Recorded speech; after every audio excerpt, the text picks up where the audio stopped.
Next on the Broadway Show, Christmas is right around the corner, and A Christmas Carol is now on Broadway, told like never before. I'll talk to the man who plays 50 different parts, Jefferson Mays. Plus, he's starring in one of the smash hits of the new Broadway season. We're taking a walk through the career of Brandon Uranowitz. And it's showtime. We'll take you to the grand opening of the brand new Museum of Broadway. I'm Tamsen Fadal, and this is the Broadway Show. It's the Broadway Show, and we're back with another good one. I'm Tamsen Fadal. The classic Charles Dickens tale, A Christmas Carol, is back on Broadway. But trust me, we've never seen it like this. Back in 2004, Jefferson Mays won the Tony Award for playing more than 40 roles in I Am My Own Wife. Now he's upping the ante this holiday season, taking on over 50 parts in A Christmas Carol live on Broadway. We caught up at Haswell Green's to talk about all of it. Nice to see you, by the way. It's been a long time. It certainly has. It's lovely to see you. You wrapped one show, and now you've jumped right into another. Yes, finished The Music Man, left River City, and have entered Victorian London. How was Music Man? It was glorious. How was Hugh? Hugh is everything you'd imagine about him. He's a perfect human being.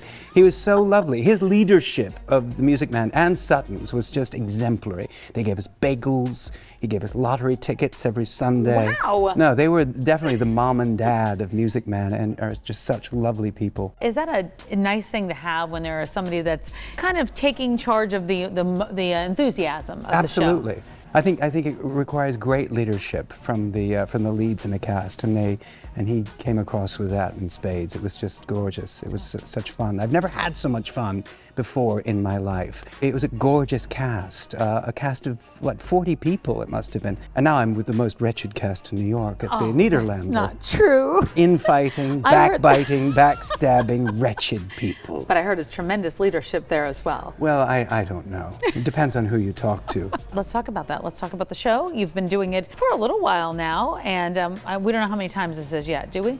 I haven't really had the courage to count it up. We know how many years, though. Yes, I did it 4 years ago Okay. at the Geffen Theater in Los Angeles. And then we had a 4-year hiatus because of pandemic and other Yes. things. And now we're back in front of a living, breathing, gasping, laughing, living audience. And Crowded. it's fantastic. Yes. Crowded Times. Yes. Did you ever think you were going to be so appreciative of a crowded Times Square? No. Right? No. Yeah, it's transformed. I feel like Scrooge. I've had this personal transformation in which I'm embracing the crowds and chaos of Times Square. Okay, let's talk about what you have with you, because you were clutching this book when I walked in today. Oh, yes. Can you show it to us? This is A Christmas Carol, which I is never apart from me. I just go around with it all the time. I wrote it by hand in pencil, but it's the whole show, and I just have it with me always, so I can just consult it and mutter, and I just love always just walking the streets of Manhattan, muttering Christmas Carol to myself. Do you do it out loud? I do, but the great thing about the pandemic Okay. is that you're wearing a mask, all right? Sometimes choose to wear a mask, and I can mutter away, and nobody sees my lips moving, that's so they good. don't. What is, Of course, everyone's crazy. I was going to say everybody's doing Yeah. that, you know. It doesn't have any other notes in it, though. It's No, just written. So it's just will you the talk about your words. technique? Because that's really interesting to me. Well, it's kind of a memorization technique. I think it's easier to memorize something when you're in motion somehow, whether it's walking down a street or in this case, transcribing it with a pencil on paper. It tends to stick in my mind more. And this is Dickens's own text. It's his own brutal cut of the unexpurgated manuscript of Christmas Carol, which takes about 3 hours to read, but this is down to a lean 90 minutes, and it's 90 Dickens minutes approved. of all you. Yes, I don't shut up for an instant. When I'm not talking, I'm talking. I'm playing 50 characters, trying to evoke Victorian London and this wonderful story. It's somehow akin to a radio play in which it's the audience's imaginations that provides the truly astonishing special effects. There are certain parts that you get to and you go, oh, I can't wait to get to that part, or there's certain parts that you just, talk through and you're there. Obviously, all the words can be exciting, but is there something in particular that speaks to you when you're up on that stage? Yes, it's a weird kind of hallucinatory experience that I have. A lot of times you're doing a play and you come out and do some exposition in scene 1, and then you go away and have a glass of water and talk to your friends and come do another little scene. There's something in Act 2, and then there's the denouement and finale. This, I step onto this magic carpet at the beginning, and then it all passes in this hallucinatory blur, and then it's over. It's the fastest 90 minutes I've ever spent in my life. The leaves are falling and the stars are shining this autumn on Broadway, and we've got another huge opening night to tell you about. It's Kimberly Akimbo. It's a story of a 16-year-old girl who has a rare and fictional rapid aging disease. Imagine teen angst while living in the body of a 70-year-old woman, while also dealing with a dysfunctional family. This is an original musical, and it's about hope and joy, which is what I thrive for. The message of the show seemed to fit really perfectly with what I wanted to say. So, living life to the fullest and not taking anything for granted. Comedian Mike Birbiglia is back on Broadway with his new solo show, The Old Man in the Pool. It's his second Broadway show, following the success of the new one. Check out The Old Man in the Pool now through January 15th. His shows are so unique because, it's kind of a lost art, the one-man monologue, and it's more than just a comedy thing. He's always telling a really, really interesting and usually emotional story. I expect I'll cry. I expect I'll laugh. I feel like I'll be inspired. I think that's what I'm looking for right now, to be honest. I just want to see other fellow artists, and I think I'm just going to be moved and changed. Tom Stoppard's Olivier Award-winning play Leopoldstadt is now on Broadway. It's a gut-wrenching, heartbreaking tribute to a lost generation. Paul Wontorek joining us now with more. In just over a decade, Brandon Uranowitz has built an incredible Broadway career in plays and musicals and picked up 3 Tony Award nominations along the way. I would love to walk through the career of Brandon Uranowitz with Brandon Uranowitz. I just love saying your name. Do you? Brandon Uranowitz, Brandon Uranowitz. That's uncommon, so I appreciate that. Thank you. Good to see you. You too. How's Thanks for Broadway having me. treating you? You're in another hit. Oh, would you believe it? It's amazing. I feel so grateful and so lucky. I'm thrilled.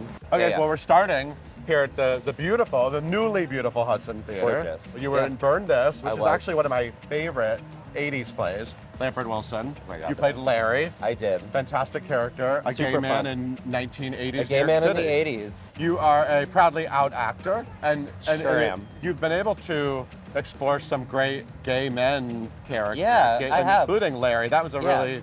That was really fun. And it was the first time I got to play like a gay character on Broadway. Yeah. Which was very interesting, and I felt a big responsibility to the community and to gay people everywhere to represent, to be out and to be open and proud, and it was a big moment for me. Brandon, you made your Broadway debut across the street at the Broadhurst. I'm glad I saw Baby It's You, because I got to see you. I'm glad you got to see it. It ran a few months. Yeah, it did. Yeah, but not a hit. Not a huge hit. Not a No. huge hit, But but- like, to be honest, that was not really on my radar at that point in my life. I couldn't get over the fact that this was where I would come to work every day. Yeah. I couldn't get over the fact that I would come here every day, do what I was doing, and then like look at my bank account and there'd be actual money in it. And also like I met some incredible people on that show. I met my partner of almost 12 years on that show. Amazing. Yeah. I didn't realize that. Yeah. Tell me about that. My beautiful, wonderful, amazing partner, Zach, was my standby, which sounds crazy and like weirdly narcissistic, but we're very different. Very similar, but very different.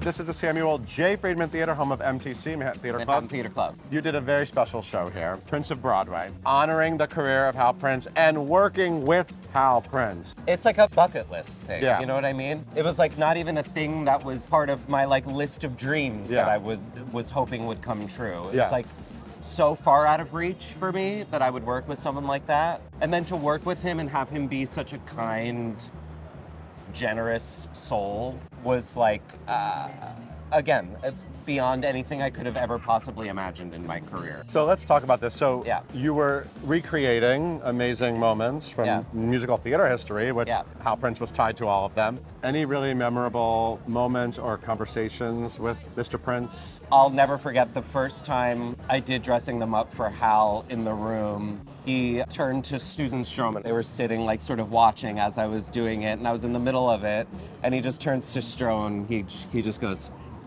"He's so good." Aww. And I was like,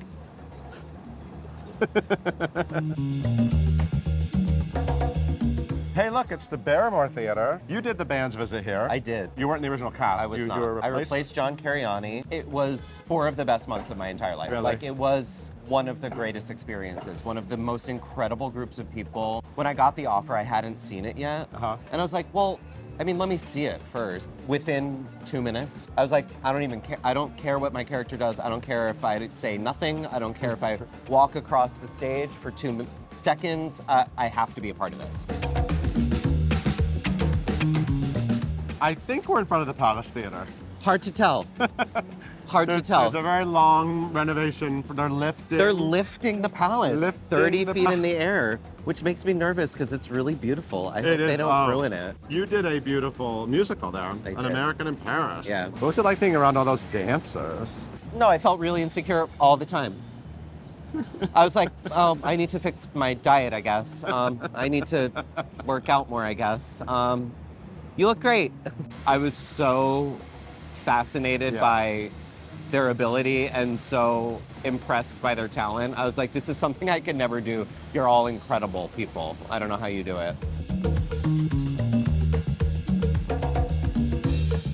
What a marquee at the Walter Kerr. The best. best. The best on Broadway. You did one of my favorite of your credits, Falsettos. Beautiful. One of mine too. I've always loved that show, but that was a beautiful revival. I'm assuming this was a special show for you ahead of time, or? Oh, yeah. Yeah. I sort of discovered falsettos when I was like a young boy. Yeah. And I was like, wait, there's a musical where a kid has a bar mitzvah? That's what you zeroed I was in like, on. I'm in this musical? This musical is about me? It was like the first time I really felt like there was something about me on like in the musical theater canon, I guess. Right. And so it was really important for Jewish theater people, to be honest. And of course for, you know, the gay community too. The Longacre, your current home. The beautiful Longacre. Speaking of shows that deeply move people and incredible experiences all happening in a room at one time, that's happening every night at the Longacre with It this is. play, which I want you to pronounce correctly for the world. Leopoldstadt. This is a beautiful play. So it's telling the story of a family, how the Holocaust affects them. That's a very generic way of describing it. I mean, I would say, you know, I like try and steer the conversation around the play away from the Holocaust because it's actually more about how small, subtle instances or not so subtle instances of anti-Semitism affect this family. Sure. Before the anti-Semitism conversation in America got as loud and as it is, I had felt like I'd been waiting my whole life for this play. This is like when I dreamed of being an actor as a kid, this is the thing that I dreamed about ultimately. This sort of encompasses all of it. And to now be doing it as the line between the theater and the real world blurs, I feel an even bigger obligation to be telling this story. And so, as an actor, I feel like there's no other thing that I should be or could be doing right now. Right. Want to see more of Paul's interview? Head over to Broadway.com for an extended version.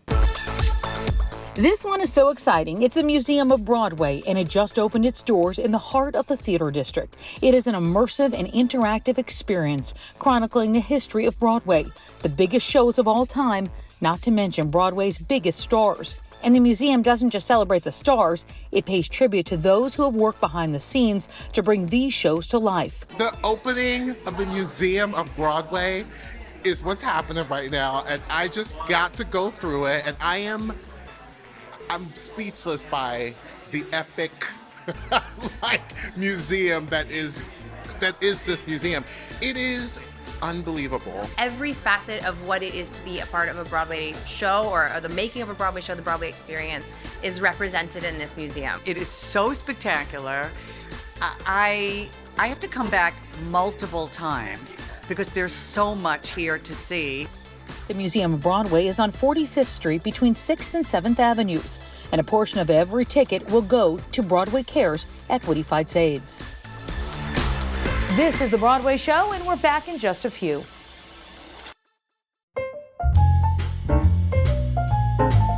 Broadway lost an icon in 2021, legendary restaurateur Joe Allen, but his iconic namesake remains one of the great eateries in the theater district. Let's send it out to Perry Sook. Thanks, Tamsen. Joe Allen's restaurant is known for having posters of Broadway flops on the wall, but the restaurant itself is a long-running hit. I'm gonna head inside to learn some more. Let's go. All right, we are right inside the door at the bar where we are lucky enough to get a seat because it's closed with the general manager, Mary Hatman. Now, Mary, right in the heart of the theater district, truly a staple to the theater community. Can you tell me a little of the history of Joe Allen's? So Joe opened in 1965, back when people didn't really go this side of 8th Avenue. Sardi's was already around. Right. They were very supportive. They would like send people over. The workers, rather than the celebs, were hanging out here Oh, in wow. the beginning, yeah. But then, as time went on, it just kept growing and, turned into the spot. Now, another thing that I happen to love about the restaurant is all of the posters of the flops of shows. Can you tell me a little about that? Well, apparently what happened was it was not a plan. It was that the year Joe opened in 65, Kelly had gone on and closed within 24 hours, within the first performance. The cast came in here to supposedly celebrate what would have been their opening night as a joke. And they had the poster with them, and they said to Joe, "You should really hang this up, because this is probably going to be the biggest flop ever." Yeah, well, and where else could they hang it? that was the beginning of it, and then as it grew over the years, like even publicists would send posters as soon as it failed, just to see if they could get it on the wall. Sure. Or personal friends or whatever. There was always somebody coming in saying, like, "Could you please?" Like, at least we could get the poster up. All right, I'm here with today's floor manager, Brian Shaver. Now, Brian, what would you say is the busiest night? Do you get a pre-show or mid-show, and any day in particular? The post is always busy on Tuesday, Thursday, and Saturday. Okay. Because the shows are a little earlier, Tuesdays and Thursdays, so people can go out after. Saturday, no one cares when the show ended, unless you got two shows the next day. Which, Sure. Now, the menu in particular, I know it changes very often. Any items in particular that stand out as, crowd favorites? The meatloaf is definitely the one where, I have to answer the most questions, and, people call to make a reservation. They will ask me, is the meatloaf on the menu? Wow. Is the liver on the menu? The La Scala salad. We never take the cheeseburger off the menu, luckily. Good. So Yeah, I'm always down for a good burger. All right, I'm at a place anyone can feel comfortable here at the bar with one of the wonderful bartenders here, Chris Rosansky. So I gotta ask, what would you say is the most popular drink here at Joe Allen? Anything classic, right? Joe Allen is very classic. When you come in here, you feel comfortable, you feel warm. It's like you're in your living room, right? So we don't have to get too fancy with ingredients, things like that. So classic Manhattans, classic old fashions, the Cosmo. Well, I am a whiskey guy myself. Mind making me a Manhattan? Absolutely, for sure. We do 3 dashes of bitters, Angostura. Do an ounce of sweet vermouth, 2 ounces of our bourbon. We use Maker's Mark. All of our up drinks get served here. Oh, wow. Little crushed sidecar, ice, right? So we do crushed ice. We add salt. Keeps the ice super, super cold, and it keeps it from sticking. It's a little class and science. For sure. A little molecular mixology here for you.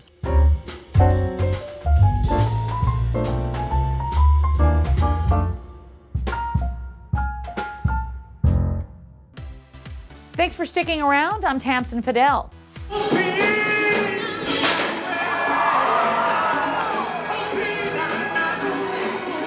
You can still feel the love 25 years later. The Lion King just celebrated 25 years on Broadway. It's one of only 3 shows ever to hit that milestone. The winner of 6 Tony Awards, including Best Musical. The Lion King opened on Broadway on November 13th, 1997. For perspective, 5 different presidents have held the Oval Office since The Lion King arrived on the Broadway stage. It's the highest grossing Broadway musical of all time. It actually says the power of theater has the power. You know, it's still there, and we have them all over the world, and I'm so delighted that it just speaks across cultures. That's what it is. It's what we have in common, right? It's what we share. So the theater is still alive. It gets people off their bums and off their iPhones and into the sky, and they can look around and experience spectacular performances and storytelling. So I'm delighted that it's still alive. It's a miracle that the audience just swallowed.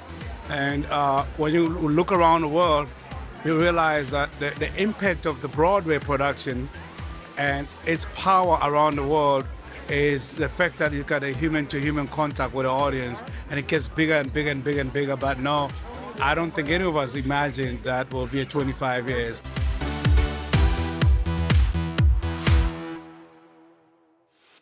And that's going to do it for us. Until next time, I'm Tamsen Fadal, and this is The Broadway Show.